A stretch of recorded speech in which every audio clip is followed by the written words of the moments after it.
2004 saya bekerja di bidang keuangan. Ya, karena saya lulusan akuntansi, saya bekerja di bidang keuangan di perusahaan garment. Ya, pertama kali saya bekerja ketika bicara rekrutmen, lalu ada bicara juga tentang interview, maka kita akan bicara, lalu masuklah ke bagian HR atas dasar FPK ini, FPTK, formulir permintaan tenaga kerja. Beberapa hal yang mendasari atau yang menjadi pertimbangan dibuatnya manpower planning atau mengisi formulir permintaan karyawan diserahkan kepada HR. Harus ada persetujuan, ya, persetujuan dari yang punya budget, pemegang jabatan, oleh si calon pemegang jabatan, calon karyawan yang akan menduduki posisi tersebut. Sehingga kita fokusnya di Anda dipanggil untuk mengikuti proses seleksi, tapi saat itu pun sudah melakukan seleksi dengan preliminary interview kan. Hubungi belum dikontak. Ini yang ketika saya ditempatkan rotasi kerja di bagian rekrutmen, salah satunya ini syaratkannya begini nih di dalam job description-nya yang dikeluarkan oleh perusahaan.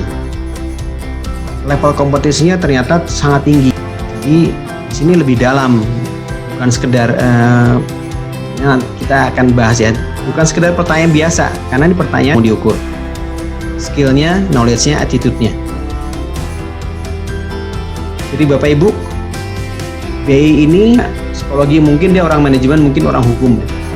Tentu kita tanya kan, manajemen SDM seperti apa? Dia harus bisa menjelaskan situation, disclose details of the specific event. Jadi dia harus menjelaskan si kejadian itu seperti apa dirinya. Saya kekuatannya di sini, saya kelemahannya ini.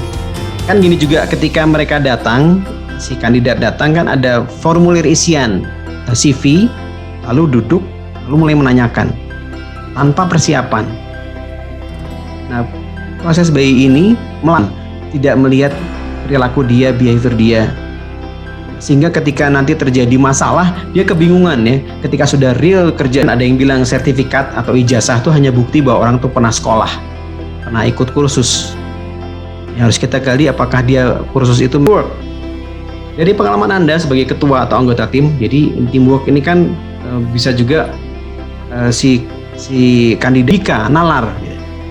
Ketika A maka B, ketika B maka C, atau sebelum C harus E dulu gitu ya.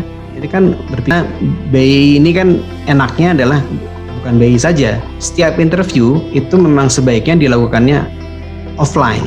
Intinya itu adalah kalau Anda diterima bekerja di sini, apakah Anda siap? Pertanyaan seperti apa ya?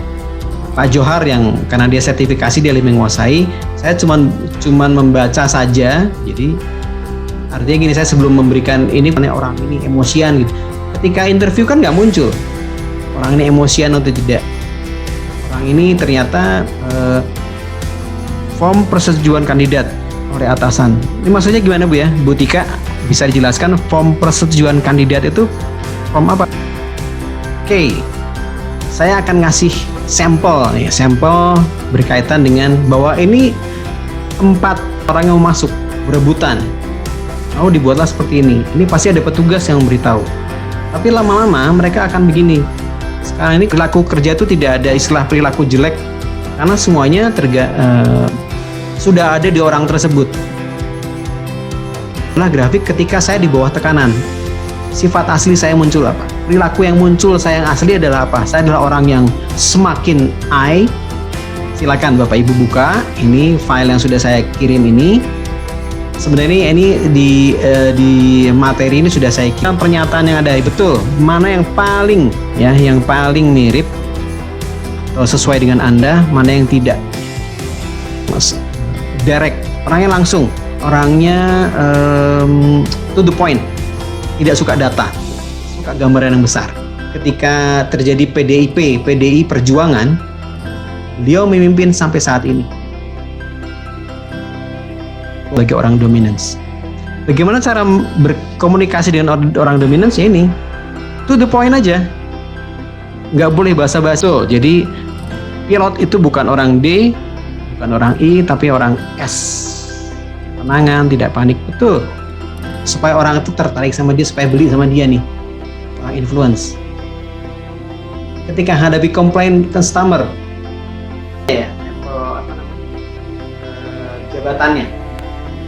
Saya sih belum pernah, saya akui saya belum pernah yang leveling ini. Kita harus cari tahu